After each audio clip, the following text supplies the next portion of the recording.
আল্লাহ রাব্বুল আলামিন পবিত্র কুরআনুল কারীমের মধ্যে বলেছেন সূরাতুল আসরের মধ্যে যে ওয়াল আসরি, সময়ের কসম, ইন্নাল ইনসানা লাফি খুসর, নিশ্চয়ই মানুষ অবশ্যই ক্ষতির মধ্যে আছে, পুরো মানব জাতি ক্ষতির মধ্যে আছে। ইল্লাল্লাযীনা আমানু, তবে তারা নয় যারা ঈমান এনেছে, ওয়া আমিলুস সলিহাত, এবং সৎ আমল সম্পাদন করেছে, ওয়া তাওয়াসাউ বিল হক, এবং একে অপরকে সত্যের উপদেশ দিয়েছে, ওয়া তাওয়াসাউ বিস সাবর, এবং পরস্পরকে ধৈর্যের উপদেশ দিয়েছে।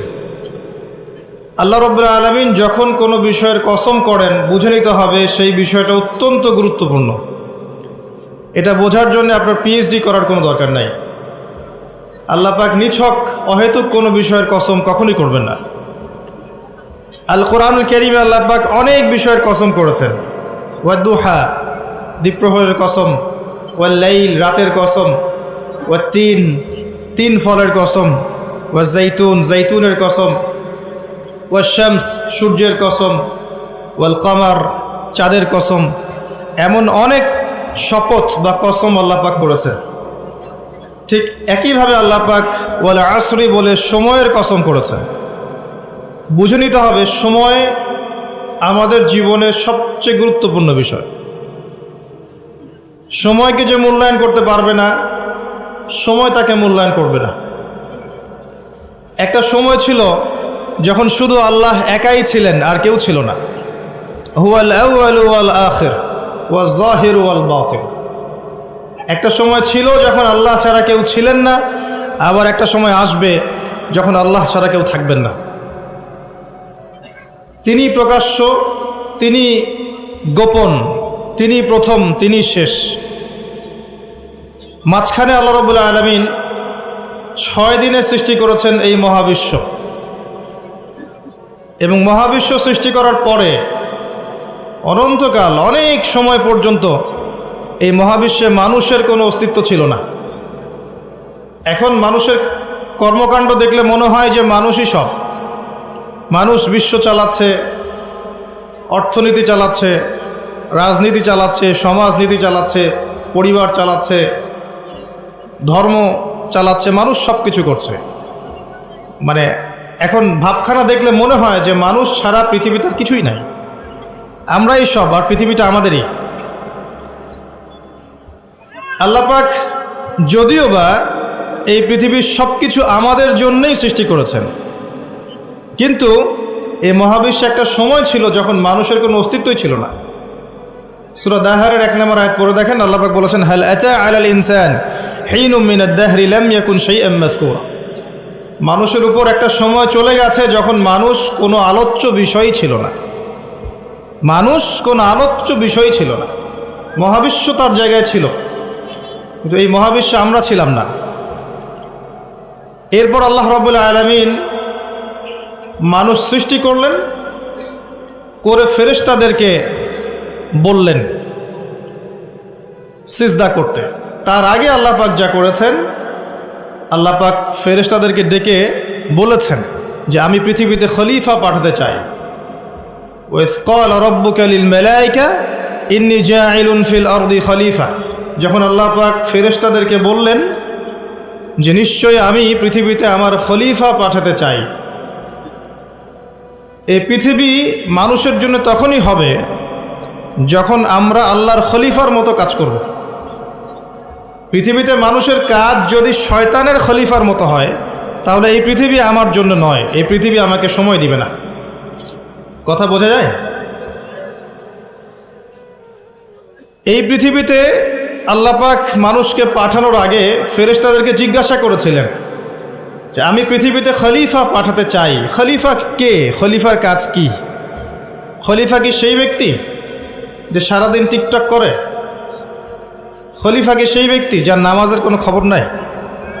খলিফা কি সেই ব্যক্তি যে রোজাও রাখে না, যাকাতও দেয় না? খলিফা কি সেই যে আল্লাহ বিরোধী আইন করে? খলিফা কি সেই ব্যক্তি যে মুসলিমদেরকে দমন পীড়ন করে, রক্ত ঝরায়? খলিফা কি সে ব্যক্তি যে ব্যক্তি আল্লাহর যাবতীয় আদেশ লঙ্ঘন করে, আর নিষেধগুলোর উপর আমল করে? কে খলিফা? আল্লাহ পাক খলিফার সংজ্ঞা দিয়েছেন সূরা সদের মধ্যে। কোন সূরায়? সদ পড়ে দেখেন, শেষের দিকে পাবেন। আল্লাহ পাক বলছেন, ইয়া দাউদ, হে দাউদ আলাইহিস সালাম, ইন্না জাআলনাকা খলিফাতান ফিল আরদ, হে দাউদ, আমি তোমাকে পৃথিবীতে আমার খলিফা করে পাঠিয়েছি। ওই যে আদম আলাইহিস সালামকে আল্লাহ পাক খলিফা করে পাঠিয়েছেন, দাউদ আলাইহিস সালামকেও আল্লাহ পাক বলেছেন, আমি তোমাকে পৃথিবীতে খলিফা করেছি। তোমার কাজ হচ্ছে ফাহকুম বাইনান নাসি বিল হক, তোমার কাজ হচ্ছে পৃথিবীতে তুমি মানুষের মাঝে আল্লাহর বিধান দিয়ে বিচার ফয়সালা করবে, সত্যের মানদণ্ডে ন্যায় বিচার করবে। ওয়ালা তাত্তাবিউল হাওয়া, নিজের প্রবৃত্তির অনুসরণ করবে না। যদি তুমি প্রবৃত্তির অনুসরণ করো, এটা তোমাকে আল্লাহর সরল পথ থেকে বিচ্যুত করে দিবে। আর যারা আল্লাহর সরল পথ থেকে বিচ্যুত হয়, তাদের জন্য অপেক্ষা করছে যন্ত্রণাদায়ক শাস্তি, বিমা নাসু ইয়াউমাল হিসাব, এই কারণে যে তারা হিসাবের দিনটা ভুলে গেছে। খলিফার ফাংশন কি বুঝতে পারলেন? পৃথিবীটা তখনই আমাদের হবে যখন আমরা আল্লাহর খলিফা হতে পারবো। আর আল্লাহর খলিফা কোশ্চিনকালেও আল্লাহর অবাধ্য হয় না, আল্লাহর আদেশ এবং নিষেধকে লঙ্ঘন করে না। আর দাউদ আলাইহিস সালাম এমন একজন নবী ছিলেন যিনি জেরুজালেম থেকে সারা বিশ্ব শাসন করেছিলেন, এবং তার পরবর্তীতে তার সন্তান সুলাইমান আলাইহিস সালাম তিনিও একই কাজই করেছেন। বরং সুলাইমান আলাইহিস সালামের সময় আল্লাহ পাক তাকে এত ক্ষমতা দিয়েছিলেন যে জিনজাতি পর্যন্ত তার আনুগত্য করত। সুবহানাল্লাহ। বাতাস তার কথা শুনত। একটা আরশে তিনি বসতেন, মাসের পর মাস দূরত্ব মুহূর্তেই সফর করত একটা চেয়ার, কুরসি। বাতাসকে আল্লাহ পাক তার অনুগত করে দিয়েছিলেন। আল্লাহ পাক তাকে অন্যান্য প্রাণীর ভাষা বোঝার ক্ষমতা দিয়েছিলেন। আল্লাহ পাক তাকে কি দেন নাই? দুনিয়ার এবং আখিরাতের যাবতীয় নেয়ামত আল্লাহ পাক সুলাইমান আলাইহিস সালামকে দিয়েছেন। সুবহানাল্লাহ। তারপরেও তিনি উদ্ধত অহংকারী ছিলেন না, তিনি বিনয়ী ছিলেন। আর আজকে আমরা যে যেখানেই থাকি না কেন, সামান্য ক্ষমতা পেলেই উদ্ধত হয়ে যায়, অহংকারী হয়ে যায়। আল্লাহ পাক আমাদেরকে অহংকারী চরিত্র থেকে হেফাজত করুন, আমিন। আল্লাহ পাক ফেরেশতাদেরকে জিজ্ঞাসা করেছিলেন এই বিষয়টা। তো ফেরেশতা মণ্ডলী বলেছিলেন, আতাজআলু ফিহা মান ইউফসিদু ফিহা ওয়া ইয়াসফিকুদ দিমা, হে আল্লাহ, আপনি কি এমন কাউকে পৃথিবীতে পাঠাতে চান যে পৃথিবীতে গিয়ে দুইটা কাজ করবে, ফিতনা ছড়াবে আর রক্তপাত ঘটাবে? ফিতনা ছড়াবে এবং রক্তপাত ঘটাবে।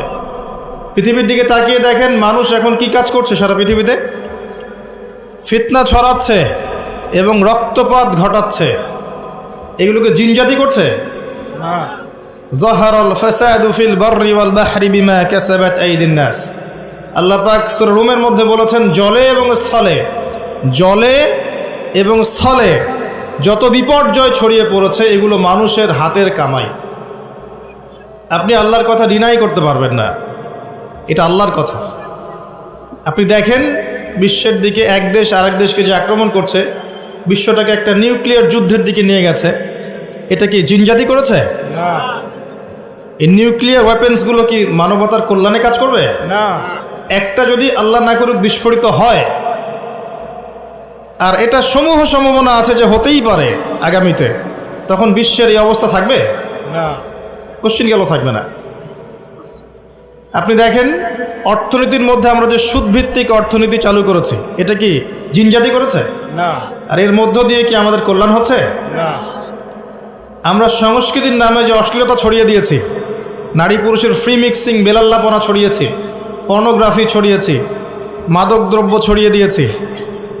আমরা নারীরা এখন পোশাক পরেও নগ্ন হয়ে ঘুরছে, পুরুষ নারীর পোশাক পরছে, নারী পুরুষের পোশাক পরছে, ফাংশনাল রোল চেঞ্জ হয়ে গেছে।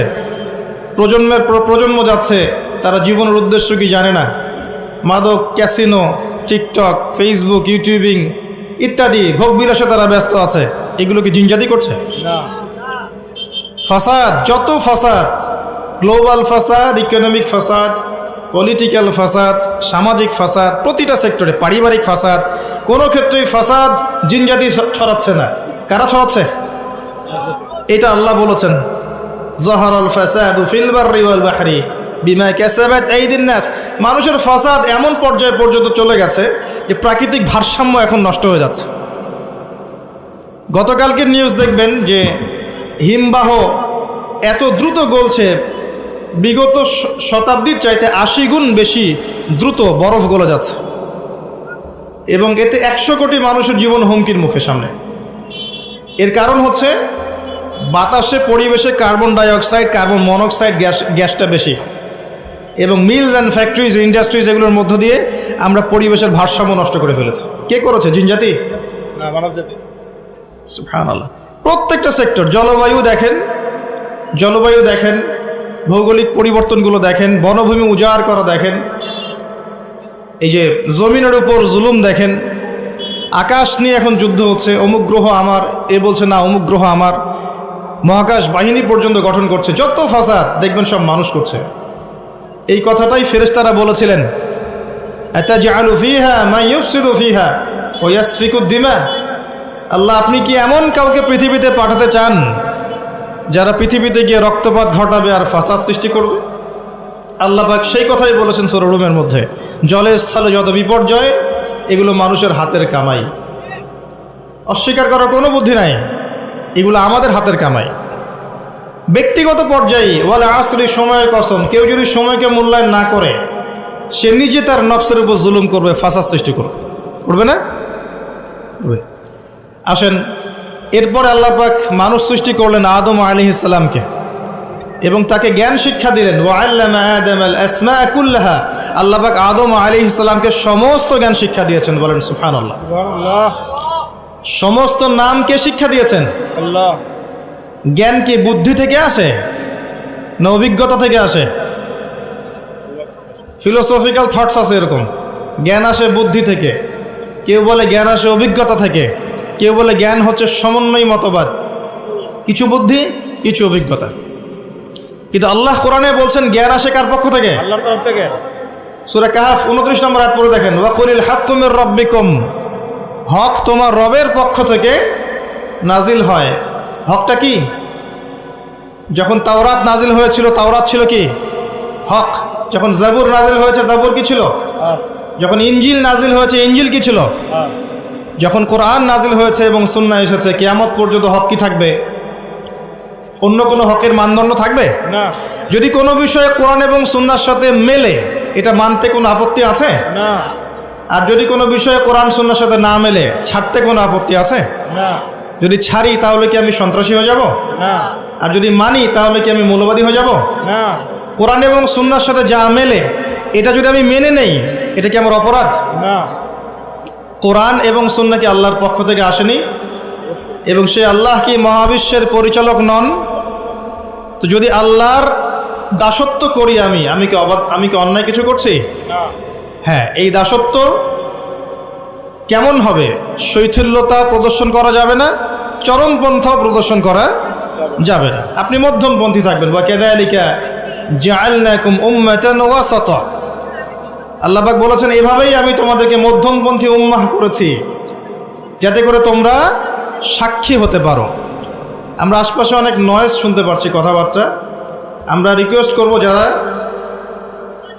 নেহায়েত এখানে বক্তাকে দেখতে এসেছেন বা ভিডিও করতে এসেছেন বা ছবি তুলতে এসেছেন, আল্লাহর রাস্তায় বাসায় চলে যান। বাসায় গিয়ে আরামে শীতের রাতে লেপের তলে শুয়ে থাকেন, ফেসবুক ইউটিউবে লেকচার দেখেন। এখানে আপনাদের কোনো প্রয়োজন নাই। আর যারা এখানে এসেছেন দিনের জ্ঞান শিখতে, জানতে, সরাসরি ইলম অর্জন করতে, তাদের জন্যে স্বাগতম, আহলান ওয়া সাহলান। আপনাদের জন্য আমি বসে আছি, আপনারাও আমার জন্য বসে থাকেন। যদি কারো কোনো প্রয়োজন থাকে আপনি নীরবে চলে যাবেন, অন্য কাউকে ডিস্টার্ব করবেন না। আর আমি যে টপিকে কথা বলছিলাম, এটা বলতে গিয়ে একটা জায়গায় এসেছি যে মহাবিশ্বে এমন একটা সময় ছিল যখন মানুষের অস্তিত্ব ছিল না। এটা বোঝাতে গিয়ে আপনাকে বললাম যে আদম আলাইহিস সালামকে আল্লাহ পাক সমস্ত নাম শিক্ষা দিয়েছিলেন। এরপর কি করেছেন? তার সঙ্গিনী সৃষ্টি করেছেন। কোথা থেকে? তার বুকের পাঁজরের হাড় থেকে। এই হাদিসটা এখনো বুঝতে পারি না। আমি অনেস্টলি বলছি, আসলেই বুঝি না যে নারীদেরকে সৃষ্টি করা হয়েছে, স্ত্রীদেরকে সৃষ্টি করা হয়েছে বাঁকা হাড় থেকে। তাদেরকে জোর করে সোজা করতে যেও না, তাহলে ভেঙে যাবে, আর ওই অবস্থায় ছেড়ে দিলে তারা বাঁকাই থেকে যাবে। উত্তম নসিহতের মধ্য দিয়ে তাদের সাথে চলতে হবে। ওয়াল্লাহি এর চেয়ে কঠিন কোনো হাদিস আমার জীবনে আমি পড়িনি এবং জানিও নি, বুঝিও নি। মানে রাসূলুল্লাহ সাল্লাল্লাহু আলাইহি ওয়াসাল্লাম যে বলে গেছেন, নারীদের চেয়ে বড় কোনো ফিতনা আমি রেখে গেলাম না আমার উম্মতের পুরুষদের জন্যে, এর চেয়ে বড় হাদিস এবং ফিতনাময় হাদিস আমি আখিরুজ্জামানে দেখি না। আপনি একটু গভীরভাবে দেখলে দেখবেন প্রতিটা সেক্টরে ফিতনার মূল কেন্দ্রবিন্দুতে পরিণত হয়েছে এক শ্রেণীর নারী, যারা আল্লাহর বিধান অনুযায়ী চলতে নারাজ। এবং যখন তাদেরকে পেট্রোনাইজ করা হয়, তখন আস্তে আস্তে আস্তে আস্তে সমাজে অশ্লীলতা, বেহায়াপনা, নগ্নতা, ফ্রি মিক্সিং এমনভাবে ছড়িয়ে পড়ে যে অনেক ক্ষেত্রে মুত্তাকি মানুষ তাদের ঈমান ধরে রাখতে পারে না। আল্লাহ পাক আমাদের প্রত্যেকের ঘরে ঘরে খাদিজা রাদিয়াল্লাহু আনহার মতো স্ত্রী তৈরি করুন, আমিন। এবং হাজারা আলাইহিস সালামের মতো স্ত্রী তৈরি করুন, আমিন। আমাদের মেয়েদেরকে আল্লাহ ফাতিমা রাদিয়াল্লাহু আনহার মতো বানিয়ে দিন, আমিন। আয়েশা রাদিয়াল্লাহু আনহার মতো বোন তৈরি করুন, আমিন। আমি যে দোয়াটা করলাম, এই দোয়াটা এত গুরুত্বপূর্ণ, যেটার ফলশ্রুতিতে একটা সমাজের শৃঙ্খলা, ব্যালেন্স টিকে থাকে। কে খাদিজা রাদিয়াল্লাহু আনহা? রাসূলুল্লাহ সাল্লাল্লাহু আলাইহি ওয়াসাল্লামের সাথে যখন কেউ ছিল না, তখন একজন নারী, তার স্ত্রী তার সাথে ছিল, তার নাম খাদিজা রাদিয়াল্লাহু আনহা। সারা জীবন তিনি তার পাশে ছিলেন।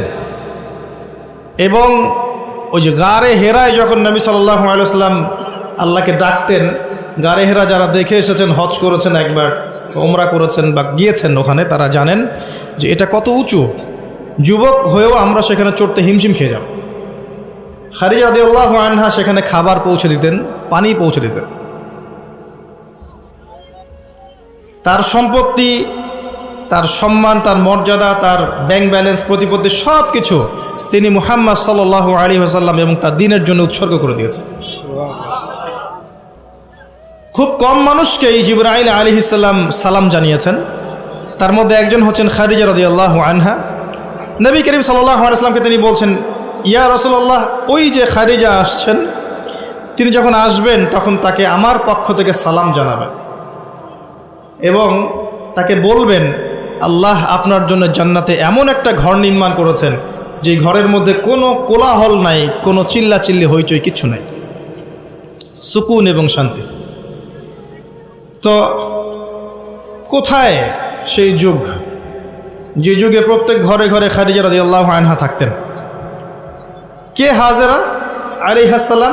ইব্রাহিম আলাইহিস সালাম তার দুই স্ত্রী সারাহ এবং হাজরা। হাজরা আলাইহিস সালাম এবং ইসমাঈল আলাইহিস সালামকে তিনি রেখে যাচ্ছেন আল্লাহর আদেশে জনমানব শূন্য একটা জায়গায়, এবং তাদের সাথে আছে কিছু খাবার এবং কিছু পানি।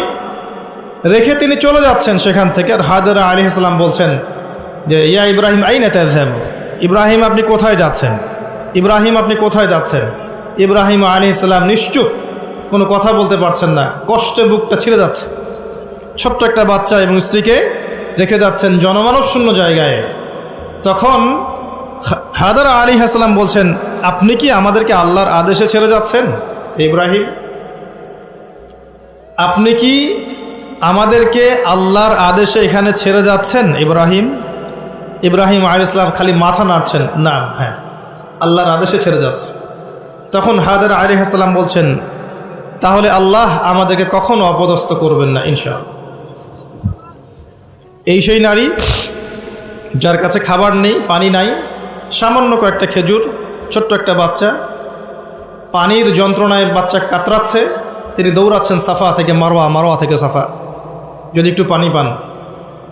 আল্লাহর কাছে এই দৌড়ানোটা এত ভালো লেগেছে, আল্লাহ বা কিয়ামত পর্যন্ত এটা রেখে দিয়েছেন। সুবহানাল্লাহ।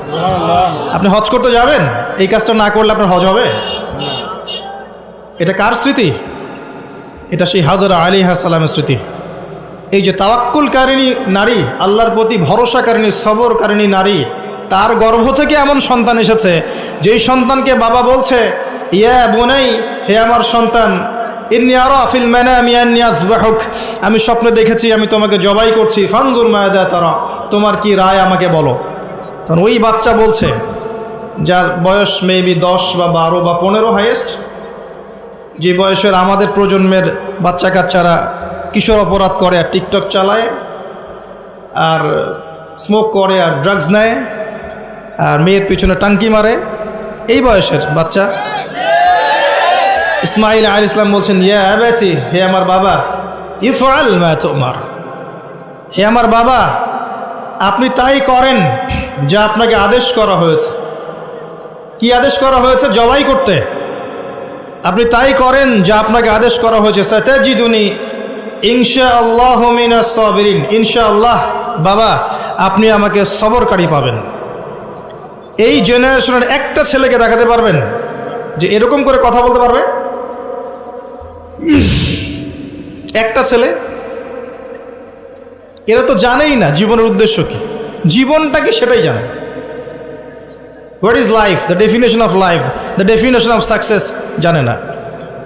ওই ছোটোবেলায় একটা বইয়ের বোঝা কাঁধে চাপিয়ে দেওয়া হয়েছে, ব্যাগের মধ্যে 10টা বই, এটা নিয়ে গিয়েছে প্রথমে প্লে, তারপর নার্সারি, তারপর 1 2 3 4 5 6 7 8 9 10 পড়েছে। পরীক্ষা A+ পেতে হবে, গোল্ডেন পাওয়ার জন্য যা ইচ্ছা তাই করেছে। তারপরে আপনার HSC করেছে, অনার্স মাস্টার্স করেছে, মাশাআল্লাহ। এখনও জানে না ওযুর ফরজ কয়টা, এখনও জানে না যে কোরআন কি জিনিস, কোরআনের মধ্যে আল্লাহ কি বলেছেন, হাদিস, প্রফেটিক লাইফস্টাইল কি, হাদিস কি, নবী সাল্লাল্লাহু আলাইহি ওয়াসাল্লামের জীবনী আবার কি জিনিস, তার স্ত্রীদের নাম, কত সালে বদরের যুদ্ধ, কত সালে উহুদ, কিভাবে তিনি দিন প্রতিষ্ঠা করেছেন, সাহাবায়ে কেরামের জীবনী, ইসলামিক খেলাফত, ইসলামের ইতিহাস, টোটালি ইন ইগনোরেন্স, পুরো অজ্ঞতার মধ্যে আছে তারা এগুলো থেকে। এরপরেও তাদের পিতামাতার অ্যাটিটিউড দেখলে মনে হয় যে এগুলো সোনার ছেলে, সব ছেলে। এবং মেয়েদের দিকে তাকান, ওই বয়সেরই, সারাদিন মেকআপ বক্স, নতুন কি জামা আসছে, নতুন কোন ফ্যাশন আসছে, কোন ড্রেসটা পরে মার্কেটে গেলে মানুষ আমাকে দেখবে বেশি, তারপরে ছেলের পোশাক নতুন নতুন কোনগুলো আসছে যেগুলো এখন মেয়ের পোশাক হিসেবে ব্যবহার করা যায়, ফেসবুকিং, চ্যাটিং, স্ন্যাপচ্যাট, ইনস্টাগ্রাম, ছবি, নিজের ছবি নিজেই তুলছে, নিজেই হাসছে, একা একাই হাসে, একাই ছবি তোলে, একাই আপলোড করে। কি মনে হচ্ছে আপনাদের কাছে? এবং নবী করিম সাল্লাল্লাহু আলাইহি ওয়াসাল্লাম কিন্তু বলেছিলেন যে আখিরুজ জামান, কিয়ামত হবে না ততদিন পর্যন্ত যতক্ষণ না এমন কিছু নারী সমাজে বের হচ্ছে, নিসাউন কাসিয়াতুন আরিয়াহ, যে নারীরা কাপড় পরেও নগ্ন থাকবে। জি, আপনার স্ত্রীর কথাই বলছি, তার কথাই বলেছেন নবী সাল্লাল্লাহু আলাইহি ওয়াসাল্লাম, নিসাউন কাসিয়াতুন আরিয়াহ। আপনার বোনের কথাই বলছি, আপনার মেয়ের কথাই বলছি, কাপড় পরেও নগ্ন থাকবে। ব্যাখ্যা আমার কাছে জিজ্ঞেস করার দরকার নেই, আপনিই ভালো জানেন। মহিলাতুন মামেলাত, নিজেও আকৃষ্ট হবে, অন্যকে আকৃষ্ট করবে। আল্লাহ রসুল বলছেন এরা জান্নাতের গন্ধ কখনো পাবে না, যদিও বা জান্নাতের গন্ধ 40 বছরের দূরত্ব থেকে পাওয়া যাবে। জীবনের উদ্দেশ্য জানে না তারা। এই নারীদেরকে পাওয়ার জন্য যখন আপনি ব্যস্ত হয়ে আছেন, তখন আপনি নিজের পায়ে কুড়াল মারছেন না, বরং কুড়ালেই পা মারছেন। এদেরকে পাওয়ার জন্য আপনি যখন ব্যস্ত হয়ে আছেন, তখন আপনি কুড়ালে পা মারছেন, নিজের পায়ে কুড়াল মারছেন না। যখন তারা আপনার ঘরে আসবে, কশ্চিনকালেও তারা ইসমাইলের মতো সন্তান জন্ম দিতে পারবে না, এবং তাদের চাহিদা পূরণ করতে আপনার সারা জীবনটা শেষ হয়ে যাবে। আপনার চাহিদা পূরণ করতে এবং সন্তুষ্ট করতে আপনি হিমশিম খেয়ে যাবেন। দিন একদিকে চলে যাবে, দুনিয়া আর একদিকে চলে যাবে। হাজার চেষ্টা করলেও দেখবেন আপনি দিন নিয়ে চলতে পারছেন না। টোটালি ফিতনাময় পরিবেশ। ইনশাআল্লাহ আমি 14 ফেব্রুয়ারির আগে আরেকটা কনস্ট্রাকটিভ লেকচার দিব ইনশাআল্লাহ, অপেক্ষায় থাকেন। কিন্তু আজকে এই টপিকটা আমি এখানে বলতে চাচ্ছি না, কারণ আমার মূল টপিকটা থেকে আমি সরে যাব। যতটুকু বলার বলছি, কিন্তু পুরো ডিটেলস আমি বিষয় আজকে বলতে পারবো না, সময় পাবো না। এতটুকু শোনেন, যে বয়সে ইসমাইল আলাইহিস সালাম এই কথাটা বলেছেন, এই বয়সের জেনারেশন আমাদের দেশে কি করছে দেখে নেন, বিশ্বে কি করছে দেখে নেন। হ্যাঁ, এতটুকু বলি, আপনি এই বয়সে যাই করছেন, ইসরায়েলের ইহুদির সন্তানরা ওই বয়সে তাই করছে না। জি, তারা আপনার আমার মতো কাজ করছে না। ওরা জানে ওদের উদ্দেশ্য কি, ওরা আমাদেরকে আমাদের উদ্দেশ্য থেকে সরিয়ে দিয়েছে, কিন্তু ওরা জানে ওদের উদ্দেশ্য কি। ওরা চায় বিশ্ব শাসন করতে, এবং তারা সেটা করে দেখাচ্ছে। আর আমরা তো জানি না যে আমরা একটা সিংহের জাতি, বীরের জাতি, সারা বিশ্ব আমরা দাপিয়ে বেরিয়েছি এক সময়, শতাব্দীর পর শতাব্দী। এটা আমাদের যুব সমাজ জানেই না। মনে করিয়ে দেওয়া লাগে খালিদ বিন ওয়ালিদ একজন বীর ছিলেন, উমর ইবনুল খাত্তাব একজন বীর ছিলেন, এগুলো তাদেরকে বোঝানো লাগে, বলে দেওয়া লাগে। আপনি রাস্তায় হাঁটেন এবং এই নর্মাল সোসাইটির ছেলেদেরকে মাইক নিয়ে নিয়ে জিজ্ঞাসা করেন যে উমর রাদিয়াল্লাহু আনহু কত বছর বয়সে ইসলাম কবুল করেছে তুমি জানো? বলবে যে উমর রাদিয়াল্লাহু আনহু কে? দেখবেন যে দেশের কথা জিজ্ঞাসা করেন, স্বাধীনতা দিবস কবে, ভাষা দিবস কবে, জিজ্ঞাসা করেন আন্তর্জাতিক মাতৃভাষা দিবস কবে, হিউজ অ্যামাউন্ট অফ পিপল আছে বাংলাদেশে, বলতে পারবে না কোন দেশে, সিরিয়াসলি বলতে পারবে না। ইংলিশ মিডিয়াম ব্যাকগ্রাউন্ডের প্রচুর সন্তান আছে, আর এটা আমার চেয়ে ভালো আপনি জানেন না, আমরা এই ব্যাকগ্রাউন্ড থেকে উঠে আসছি। ইংলিশ মিডিয়াম ব্যাকগ্রাউন্ডের অনেক বাচ্চা আছে, দেশের ঐতিহ্য সংস্কৃতি সম্পর্কে যারা পরিমাণ খবর রাখে না। কই, তাদের বিরুদ্ধে তো কখনো মিডিয়া তেরে আসে না, আসে? মাদ্রাসায় তেরে আসবে, মাদ্রাসায় গিয়ে জিজ্ঞাসা করবে জাতীয় সঙ্গীতের 10 লাইন বলতে পারো? এই জাতীয় সঙ্গীতের 10 লাইন অনেক ইংলিশ মিডিয়ামের বাচ্চাও পারে না। কই, ওটা নিয়ে রিপোর্ট তো করেন নাই। তো আমাদের ডাবল স্ট্যান্ডার্ড আছে। আমি একটা কথা বলতে চাচ্ছি যে আমাদের প্রজন্ম না দেশ, না ইতিহাস, না সংস্কৃতি, না ইসলাম, কোনো কিছুর খবর রাখে না এই প্রজন্ম এখন। এদেরকে দিয়ে আল্লাহ না করুক যদি আগামীতে কখনো আবার দেখেন যে কোনো রাষ্ট্রীয় কোনো কাজে এদেরকে এগিয়ে আসতে হবে, আপনি সত্যি মনে করেন এই জেনারেশন এগিয়ে আসবে? কখনো আসবে না। এরা কি 1971 সালে আমাদের বাপদাদাদের মতো সাহসী, তাদের মতো ফিজিক্যালি স্ট্রং, মেন্টালি স্ট্রং, জীবনের উদ্দেশ্য সম্পর্কে সচেতন? কখনো না। হানাদার বাহিনীর আক্রমণে যেভাবে বীর বিক্রমে যুদ্ধ করেছিলেন আমাদের বাপদাদারা, এখনকার জেনারেশন এটা করতে পারবে মনে করছেন? তো গাঁজা খেতে খেতেই শেষ, ইয়াবা, পেন্সিডিল এগুলো খেতেই শেষ। একটা টিকটক ভিডিওর জন্য প্রতিবন্ধী হয়ে যাচ্ছে, মানে কি করছে মাথায় ঢোকে না, কি করছে, মানে কি পায় এগুলোতে আল্লাহ ভালো জানেন। একটা ভিডিও করার জন্য কি করছে, মানে আমি দেখলাম মোটর সাইকেলে রেস করছে, ভিডিওটা থেকে গেছে, কিন্তু ওই রেসের মধ্যে সে স্পট ডেটে মারাও গেছে। এমন এমন অ্যাঙ্গেল থেকে ভিডিও করতে চাচ্ছে যেখান থেকে পড়ে মারা যাচ্ছে। মানে একটা আয়াত মনে পড়ে, এই আয়াতটাই মনে পড়ে এই বিষয়গুলো দেখলে। আর এই সময়গুলো কিন্তু খুব দ্রুত এসেছে। বিগত 10-20 বছরে কিন্তু এমন ছিল না, খেয়াল করে দেখেছেন? বিগত 20 বছরে কিন্তু এমন ছিল না, এই প্রজন্মগুলো ছিল না, এবং সময় খুব দ্রুত পরিবর্তন হচ্ছে। আল্লাহ ভালো জানেন আমাদের বাচ্চাদের না জানি কি হবে, আল্লাহু আ'লাম তাদের যে কি হবে আল্লাহ ভালো জানেন। আমার তো মনে হয় ওদের ব্রেইন পর্যন্ত কন্ট্রোল করা হবে, এমনভাবে ব্রেইন ওয়াশ করে দিয়েছে যে দেখবেন পাবলিক লাইফ আর প্রাইভেট লাইফের পার্থক্য বোঝে না। একটা জিনিস প্রাইভেট, ওটাকে পাবলিক করে ফেলবে, নিজেই করে দিবে, মানুষ করবে না।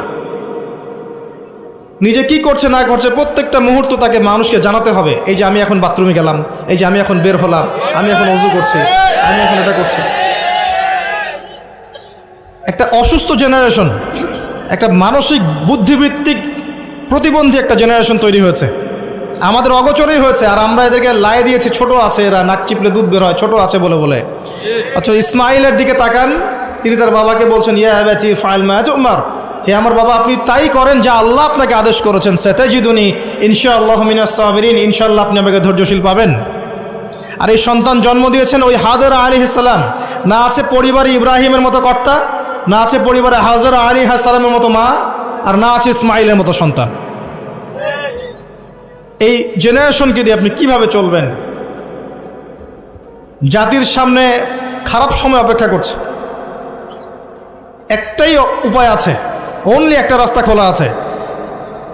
কিছু মানুষ মিশন নিয়ে নিয়েছে যে এই জেনারেশনগুলোকে ধ্বংস করে ফেলার।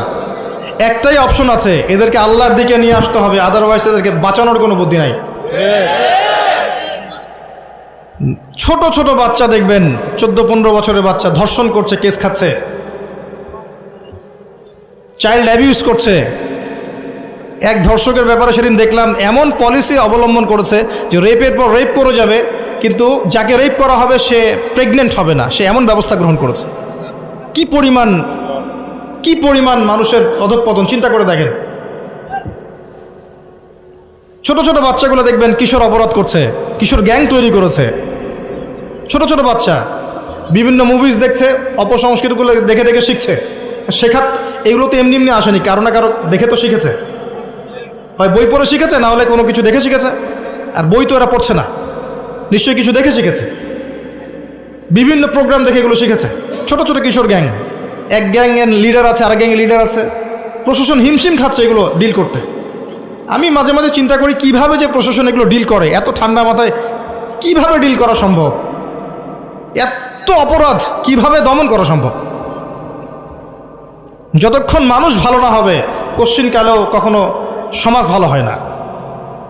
আর মানুষ যতক্ষণ বদলাচ্ছে না, আপনি উপরের লেভেলের কখনো পরিবর্তন আশা করতে পারেন না। আমাদেরকে নিয়েই সব কিছু, মানুষই সব, আমাদেরকে নিয়েই সব কিছু। আমরা ভালো না হলে কোশ্চিনকালে উপরের লেভেলে মানুষ ভালো হবে না। তারা আকাশ থেকে টপকায়নি, আমাদের মধ্য থেকে উঠেছে। এই জেনারেশনকে তাকান, খুবই হৃদয় বিদারকভাবে কথাগুলো বলছে। এর ছেলেদের অবস্থা এমন। আরও কিছু গেমস আছে, অনলাইন গেমস দেখবেন, বিভিন্ন গেমস, মুভিজ, কালচার্স, এগুলোতে এত এডিক্টেড, মানে 5 বার মুয়াজ্জিন ডাকছে হাইয়া আলা সালাহ, ও কানেই যায় না। নামাজ কি জিনিস? মানে কখনো কখনো দেখা যায় এই টাকা নেয়ার জন্যে, এই গেমসের টাকা নেয়ার জন্যে, বা যে ছোটোখাটো নেশাগুলো করে এগুলো টাকা নেয়ার জন্যে চুরি করতে, ডাকাতি করতে, কাউকে হত্যা করতে, পিতামাতার অবাধ্য হতে, এমনকি পিতামাতাকে খুন করতে পর্যন্ত দ্বিধা করছে না। কত ঘটনা আছে, এগুলো এক্সাম্পল দেওয়ার দরকার নেই আমার, আপনারা জানেন, পেপার পত্রিকা খুললেই দেখা যায় এগুলা। আমরা যেন জেনেও না জানার ভান করছি, দেখেও না দেখার ভান করছি। তা আমাদের বাচ্চারা এভাবে নষ্ট হয়ে যাচ্ছে। আর এই জেনারেশনের মেয়েদের দিকে তাকানো, যে বললাম, একটা মৌলিক প্রশ্নের উত্তর তারা দিতে পারবে না যে আল্লাহ তোমাকে সৃষ্টি করেছেন কি জন্য? তুমি যে পৃথিবীতে আসছো, তুমি যে নাচো, তুমি যে বিউটি কন্টেস্টে যাও, তুমি যে অশ্লীল পোশাক পরে হাঁটো, তুমি যে এমন পোশাক পরো যে পোশাক পরে তোমার গায়ের সব কিছু দেখা যায়, তুমি যে এভাবেই নগ্ন হয়ে রাস্তাঘাটে শপিং মলে ঘুরছো, তুমি যে একটা পরিবারের স্ত্রী, তোমার যে পরিবারের উপর কিছু দায়িত্ব আছে, এই সম্পর্কে তোমার কোনো ভ্রুক্ষেপ নাই, স্বামী থাকা সত্ত্বেও যে তুমি পরকীয়া করছো, তোমার সন্তানকে যে প্রতিপালন করছো না, এমনকি সন্তান নিতেও তার আগ্রহী না, মানে এত প্রবলেমস। তোমাকে সৃষ্টি করেছেন কি জন্য আল্লাহ পাক পৃথিবীতে? আর তোমরা যদি এই জমিনে না থাকতা, এই দুনিয়ার কোনো পরিবর্তন হতো কিনা? এই প্রজাতিগুলো, এই প্রাণীগুলো, এই গবাদি পশুগুলো যদি পৃথিবীতে না থাকতো, তাহলে কি পৃথিবীর ভারসাম্য নষ্ট হয়ে যেত? পৃথিবী কি ধ্বংস হয়ে যেত? আল্লাহ পাক সৃষ্টি করেছেন কেন, এই উত্তরটুকু জিজ্ঞাসা করেন। নিজেও নিজেকে জিজ্ঞাসা করেন, আপনার ছোট ভাইকে জিজ্ঞাসা করেন, এই ইয়াং জেনারেশনকে জিজ্ঞাসা করেন, এবং মেয়েদেরকে জিজ্ঞাসা করেন যে আল্লাহ তোমাকে সৃষ্টি করেছেন কেন বলো তো? এই পৃথিবীতে তুমি আছো কি জন্যে? মানে আমরা যে পৃথিবীতে আছি, আমরা সবাই, আমরা না থাকলে পৃথিবীর কি ক্ষতি হবে সেটা আমাকে বলেন। এক সময় কি আমরা ছিলাম? তখন পৃথিবীর কোনো ক্ষতি হয়েছে? না। এক সময় যে আমরা থাকবো না, তখন কি পৃথিবী থেমে থাকবে? না। মাঝখানের এই সময়টা আমরা কি জন্য আসছি পৃথিবীতে? এই মৌলিক একটা প্রশ্নের উত্তর, এর উত্তর খুঁজে পায় সে আল্লাহর কাছে চলে আসবে ইনশাআল্লাহ। এর উত্তরটা কি জানেন? ওয়ামা খালাকতুল জিন্না ওয়াল ইনসা ইল্লা লিয়াবুদুন। আল্লাহ আবেগ মাখা কণ্ঠে বলছেন যে আমি মানুষ এবং জিন জাতিকে শুধুমাত্র আমার ইবাদত করার জন্যই সৃষ্টি করেছি। এটা আপনার পৃথিবীতে থাকার উদ্দেশ্য। আল্লাহ পাক এমনি এমনি খাওয়াচ্ছেন, এমনি এমনি পড়াচ্ছেন, শ্বাস নিচ্ছি আমরা, এমনি এমনি আল্লাহ পাক পরিবার দিয়েছেন, স্ত্রী সন্তান সব দিয়েছেন, ব্যবসা বাণিজ্য দিয়েছেন, এমনি সব কিছু আল্লাহ পাক এমনি আমাদেরকে ছেড়ে দিবেন? সূরা কিয়ামত শেষের দিকে আছে, মানুষ কি ভেবেছে তাকে এমনি ছেড়ে দেওয়া হবে? মানুষ কি ভেবেছে তাকে এমনি ছেড়ে দেওয়া হবে? সূরা আনকাবুতের দিকেও আছে, প্রথমের দিকে, তোমরা কি ভেবেছো এমনি এমনি ছেড়ে দেওয়া হবে? সূরা বাকারা আল ইমরানের দিকেও আছে, আম হাসিবতুম আন তাদখুলুল জান্নাহ, এমনি এমনি জান্নাতে চলে যাবে? নিছক খেলার ছড়া আল্লাহ পাক পৃথিবীতে আমাদেরকে পাঠান নাই, সৃষ্টিও করেন নাই। এর উত্তরটা এটাই, আল্লাহ পাক আমাদেরকে পাঠিয়েছেন তার ইবাদত করার জন্য। এটাই আমি বলতে চাচ্ছিলাম যে আল্লাহ রাব্বুল আলামিন মানুষকে পৃথিবীতে পাঠিয়েছেন।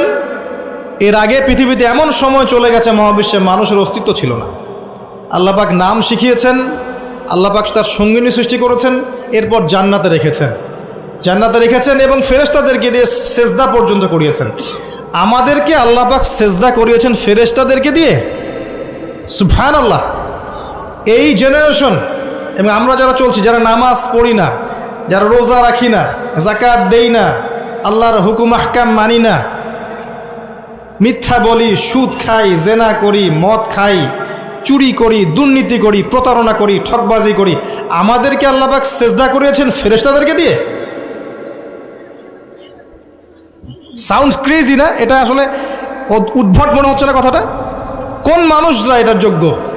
এই মানুষরা কি সেই এটার যোগ্য? আল্লাহ পাক জান্নাতে রেখে পরীক্ষা করেছেন, এরপর দুনিয়াতে যখন পাঠিয়েছেন তখন দুই দলকে পার্থক্য করে দিয়েছেন। একটা হচ্ছে আল্লাহ পাক বলেছেন যে কুল নাহবিতু মিনহা জামিআ, তোমরা পৃথিবীতে নেমে যাও, ফাইম্মা ইয়াতিয়ান্নাকুম মিন্নী হুদান, তোমাদের কাছে আমার পক্ষ থেকে হেদায়েত আসবে, আল্লাহর কিতাব আসবে, নবী রাসূল আসবেন, হেদায়েত আসবে।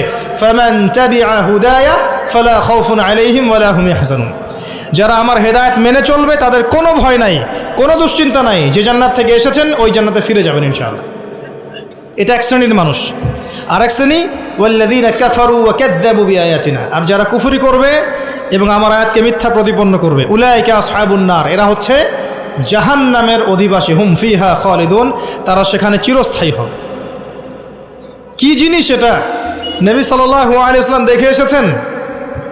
তার গর্জন, যখন সে গর্জন করবে, গর্জন করতে থাকবে, এই চিৎকারে, ওর চিৎকারে মানুষ বেহুশ হয়ে যাবে, খালি চিৎকার করবে, হাল মিন মাজিদ, সে বলতে থাকবে আরো কি আছে, হাল মিন মাজিদ, আরো কি আছে, চিৎকার করতে থাকবে। নবীজি দেখে আসছেন, রক্তের নদীতে ফেলে মানুষের মাথা ফাটিয়ে দেওয়া হচ্ছে। কে তারা? সুদখোর। নবী দেখে আসছেন, পেটের ভিতরে আগুনের দলা গিলছে। কে? এতিমের মাল ভক্ষণকারী।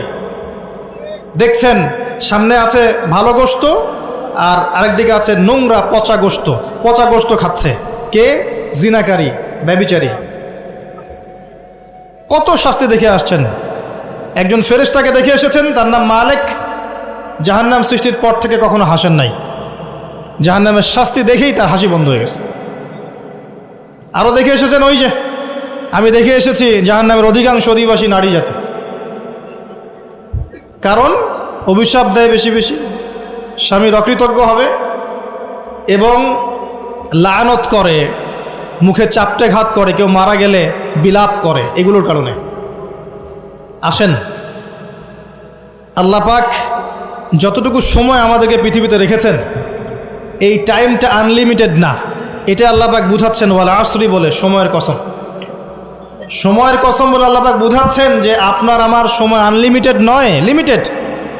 এই জন্য আপনি জানেন না আপনার লিমিটেশন অফ হায়াত কতটুকু।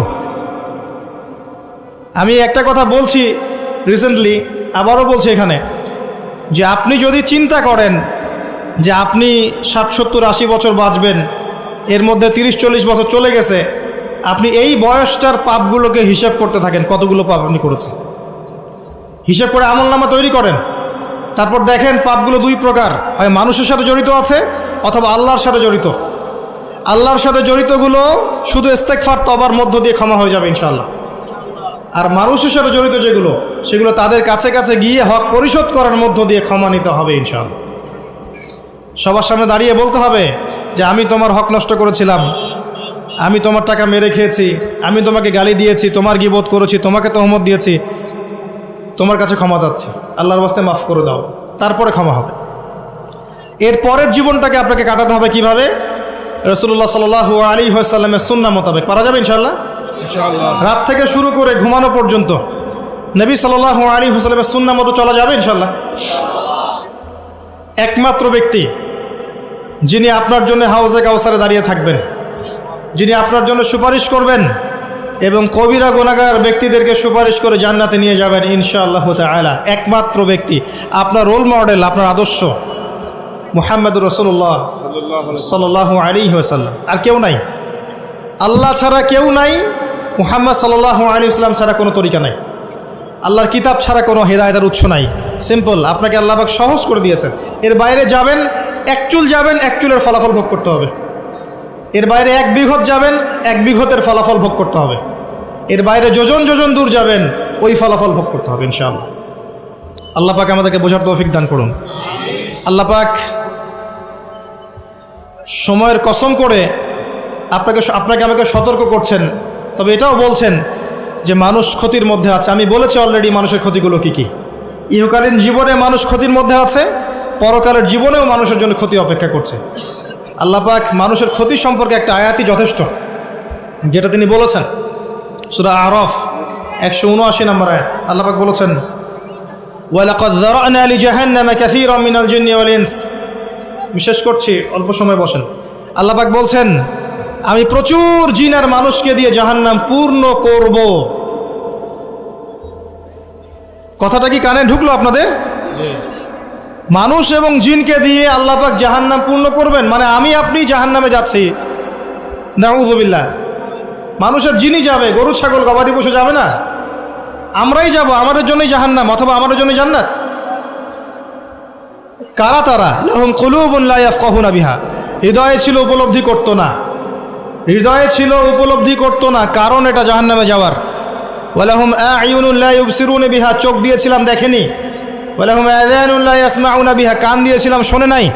উলাইকা কাল আনআম, এই শ্রেণীর মানুষকে আল্লাহ পাক বলছেন এরা গবাদি পশু। দে আর জাস্ট লাইক ক্যাটলস, বাল হুম আদাল, বরং তার চেয়েও তারা নিকৃষ্ট। উলাইকা হুমুল গাফিলুন, তারা হচ্ছে গাফেল সম্প্রদায়। আমরা দোয়া করি আল্লাহর কাছে আল্লাহ পাক যেন আমাদেরকে এদের অন্তর্ভুক্ত না করেন। আমিন। গবাদি পশু না হতে হলে কি হতে হবে? মানুষ হতে হবে। আর মানুষ সেই যে ব্যক্তি আল্লাহর খলিফা, আল্লাহর খলিফা সেই যার জন্য এই পৃথিবী, আর আল্লাহর বিধান যারা মেনে চলছে তাদের জন্যই এই পৃথিবী। আল্লাহ পাক তো বোঝার তৌফিক দান করুন, আমিন। 4টা কাজের কথা আল্লাহ পাক বলেছেন, শেষ করছি এখানে। 4টা কাজ, অনলি 4টা, যে 4টা কাজ যদি মানুষ করতে পারে ইনশাআল্লাহু আযজা ওয়া জাল হাসতে হাসতে জান্নাতে চলে যাবে ইনশাআল্লাহ। এখানে আমভাবে মানুষের জন্য 4টা কাজের কথা বলা হয়েছে, আবার মহিলাদের জন্যও আলাদা করে 4টা কাজের কথা বলা হয়েছে। এখানে কি মহিলারা আছে? আচ্ছা, মহিলাদেরটা আগে বলে শেষ করি। তাদেরকে 4টা কাজ করতে বলা হয়েছে। বলা হয়েছে এই 4টা কাজ তারা যদি করে জান্নাতের যে কোনো দরজা দিয়ে প্রবেশ করতে পারবে ইনশাআল্লাহ। আর বলে রাখি, জাহান্নামের বেশিরভাগ অধিবাসী হবে নারী জাতি, তার মানে এই 4টা কাজ বেশিরভাগ মেয়ে করতে পারবে না। সিম্পল। 1 নাম্বার, 5 ওয়াক্ত সালাত। ওয়াক্ত হয়ে গেলেই তারা সালাত পড়বে। সালাত তো এখন অনেক মাদ্রাসার মেয়েও পড়ে না, জানেন? হ্যাঁ, অনেক সময় দেখা যায় মানে কালচারাইজড হয়ে পড়ছে, কিন্তু মাদ্রাসা থেকে বের হয়ে গেছে, নামাজ ছেড়ে দিয়েছে। একটা চাপের মধ্যে ছিল, নামাজ পড়তো, ছেড়ে দিয়েছে, নামাজ শেষ। নামাজ 5 ওয়াক্তের কথা বলা হচ্ছে। আবার অনেক সময় দেখা যায় অনেক মহিলা বা মেয়ে যারা বিপথে ছিল, তওবা করে ইসলামের দিকে এসেছে, এরা দেখবেন মাশাআল্লাহ অনেক কঠিন পর্দা করছে, নামাজ পড়ছে, এমন আছে। তারপরে রাসূল সাল্লাল্লাহু আলাইহি ওয়াসাল্লাম বলেছেন রমজান মাসের সওম, রমজান মাসে রোজা রাখতে হবে, দ্বিতীয় কাজ। 3 নাম্বার, লজ্জাস্থানের হেফাজত, মানে খাস পর্দা। আর মেয়েদের পুরো দেহই লজ্জাস্থান, মেয়েদের পুরো দেহটাই কি লজ্জাস্থান। আর 4 নাম্বার, স্বামীর আনুগত্য করা। স্বামীর, এটা তো মঙ্গল গ্রহের কথা, এই কথার তো বাস্তবায়ন থাকতে পারে না এই সমাজে, সম্ভব? আল্লাহু আ'লাম। আল্লাহ পাক নারীদেরকে বুঝদান করুন। স্বামীর আনুগত্যকে ওরা মনে করে দাসত্ব। আমি আনুগত্য করতে যাব কেন? এটা দাসত্বের ব্যাপার। আমি কখনো দাসত্ব করতে রাজি নই, বরং আমরা সমান। আমরা কি সমান? আল্লাহ পাক দিয়েছেন অগ্রাধিকার, সে চায় সম অধিকার। আল্লাহ দিয়েছেন অগ্রাধিকার, মানে পুরুষের চেয়ে নারীর অধিকারটা আল্লাহ বেশি দিয়েছেন কোরআন এবং হাদিসে। আর ওকে শিখিয়ে দেওয়া হয়েছে যে তুমি সমান অধিকারের আন্দোলন করো, তাই করছে। তো তারপরেও দিন শেষে গিয়ে দেখবেন যা লাউ তাই কদুই আছে। আসলে আদতে কোনো পরিবর্তন হয়নি প্রেক্ষাপটের, শুধু ফাসাদ ছড়িয়েছে, জেনা বেড়েছে, ধর্ষণ বেড়েছে, পরকীয়া বেড়েছে, সামাজিক কাঠামো ভেঙে গেছে এবং ডে বাই ডে হতেই আছে। রাত এখন আর রাত নাই, রাত দিন হয়ে গেছে। আবার দিনও এখন দিন নাই, দিন আবার রাতের পোশাক করছে। আর রাত যখন রাত থাকে না, দিন যখন দিন থাকে না, তখন দিন কি করে? দিন আর রাতের কাছে গিয়ে সুখ পায় না, দিন দিনের কাছে যায়। এই জন্য সমকামিতা বাড়ছে। কথা বোঝা যায়? এই জন্য সমকামিতা বাড়ছে। আর মাশাআল্লাহ রাতও এখন রাতের সাথে থাকতে চায়। সেও বলে যে পুরুষের সাথে বিয়ে করার দরকার নেই, আমরা নারীর সাথে বিয়ে করি, লিভ টুগেদার। এবং বিভিন্ন দেশে এটাকে আবার বৈধতাও দেওয়া হয়েছে। হ্যাঁ, কোন বিশ্বে থাকেন, বিশ্বের খবর নেন, তখন আপনি চিন্তা করবেন যে আমি যদি আসহাবুল কাহাফের মতো চলে যেতে পারতাম খুব ভালো হতো। আপনি যদি প্রেক্ষাপট সত্যি বুঝতে পারেন, তখন মনটা চাবে যদি কেউ আমাকে পাহাড়ের কোনায় একটু জায়গা দিত, আর 2 বেলা খাবারের ব্যবস্থা আমার থাকতো, আমার সাথে আর অল্প কিছু মানুষ থাকতো, আমরা টোটালি সমাজ থেকে আলাদা, ওখানে আমরা চাষবাস করছি, খাচ্ছি যাচ্ছি, 5 ওয়াক্ত আজান হচ্ছে, নামাজ হচ্ছে, শান্তি শৃঙ্খলার সাথে এখানে বসবাস করছি, ওখানে মারা যাচ্ছি, এই ফিতনার মধ্যে আসছি না। মনে হতো এটাই অনেক ভালো, হাজার গুণে। দরকার নাই আমার সিভিলাইজড হওয়ার। আর এই হাদিসটা নবী সাল্লাল্লাহু আলাইহি ওয়াসাল্লাম বলেছেন। কিন্তু আখিরুজ্জামানে এমন একটা ফিতনা সময় আসবে যখন মুমিনের জন্য কিছু সম্পদ হবে, শ্রেষ্ঠ সম্পদ হবে, কিছু গবাদি পশু, কিছু গরু, কিছু ছাগল, যেগুলো নিয়ে সে পাহাড়ি এলাকায় চলে যাবে, সেখানে একা একা থাকা শুরু করবে। সে তার দিন নিয়ে পালিয়ে যাবে ফিতনা থেকে। এগুলো হাদিসেও আছে। আসহাবুল কাহফ এটাই করেছিলেন। যাই হোক, তবে শুরুতে এটা করতে যাওয়া বুদ্ধিমানের কাজ না, কারণ আগে আপনাকে ঈমান লালন করতে হবে, ঈমানের দাওয়াত দিতে হবে, প্রচার প্রসার করতে হবে, বিপদ আপদ বালা মুসিবত আসলে সবর করতে হবে, পরিস্থিতি পরিবর্তনের চেষ্টা করতে হবে। দেন যদি দেখেন যে কোনোভাবেই কোনো কাজ হচ্ছে না, আস্তে আস্তে করে ফিতনা থেকে ডিসকানেক্টেড হয়ে যায়। আমর ইবনে আস রাদিয়াল্লাহু আনহু বলছেন, ইয়া রাসূলুল্লাহ, ফিতনার সময় কিভাবে চলবো? নবী সাল্লাল্লাহু আলাইহি ওয়াসাল্লাম বলছেন, কম কথা বলবা, কথা একদম কম বলবা। তারপর কি করবো ইয়া রাসূলুল্লাহ? ঘরে থাকবা, প্রয়োজনে বেরিয়ে হবে না বাইরে। ঘরে থাকবা, দরজা লাগিয়ে দিয়ে, বিনা প্রয়োজনে বেরিয়ে হবে না বাইরে। আর কি ইয়া রাসূলুল্লাহ? বেশি বেশি তোমার গুনাহের জন্য কান্নাকাটি করবা, ইনশাআল্লাহ তুমি সফল হয়ে যাবে। এসব অপশন নাই আপনার সামনে। এখন আসেন, 4টা কাজ করতে বলেছেন। নারীদের 4টা কাজ বললাম, নামাজ, 5 ওয়াক্ত, সওম, আরেকটা কি বললাম? লজ্জাস্থানে হেফাজত, খাস পর্দা, এবং 4 নম্বর হচ্ছে স্বামীর আনুগত্য। আর খাস পর্দা বলতে আমি ডিজিটাল বোরখা বুঝাইনি। এমন বোরখা পরে যদি গায়ের অঙ্গ প্রত্যঙ্গ বোঝা যায়, বোরখা পরেও যদি গায়ের অঙ্গ প্রত্যঙ্গ বোঝা যায়, কাঠামো বোঝা যায়, ওই বোরখাটা আগে পুড়িয়ে ফেলবেন।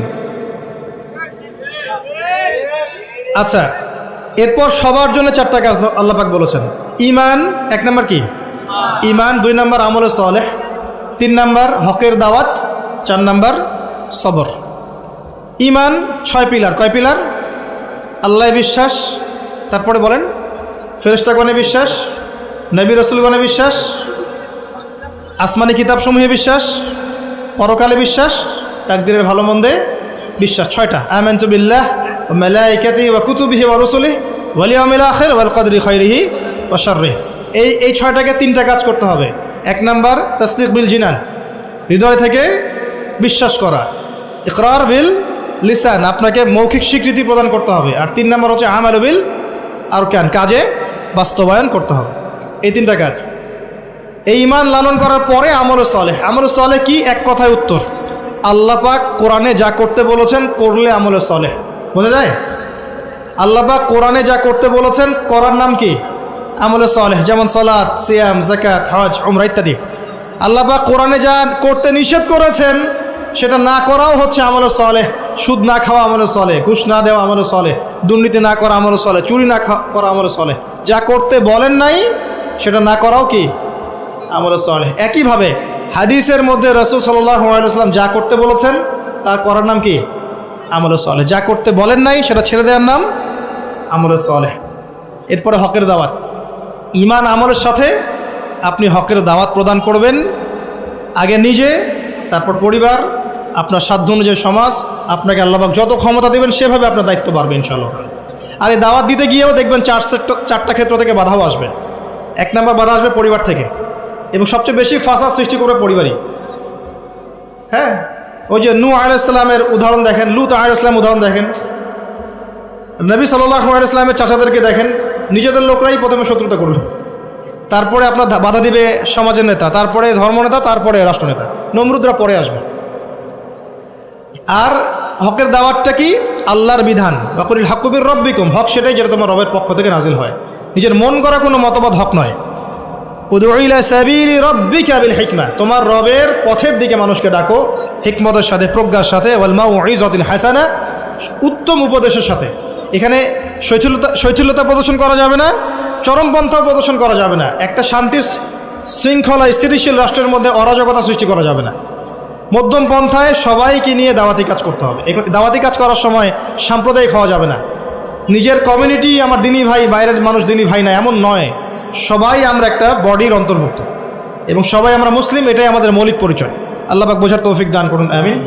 এবং সবর, যখন হকের দাওয়াত দিতে মাঠে নামবেন তখন সবরের প্রশ্ন উঠবে। যদি দাওয়াত দিয়ে আপনার উপরে কোনো বিপদ আপদ বালা মুসিবত না আসে, তাহলে বুঝে নেবেন যে সেটা এমন দাওয়াত যেটা হচ্ছে প্রোটেস্ট্যান্ট ভার্সন অফ ইসলাম। মানে যে ইসলাম ফলো করলে ইসলামের ওই যে দুশ্মনদের কোনো সমস্যা নেই, সেই ইসলাম ফলো করছেন আপনি। এখানে সবর তখনই আসবে যখন আপনি হকের উপর থাকবেন।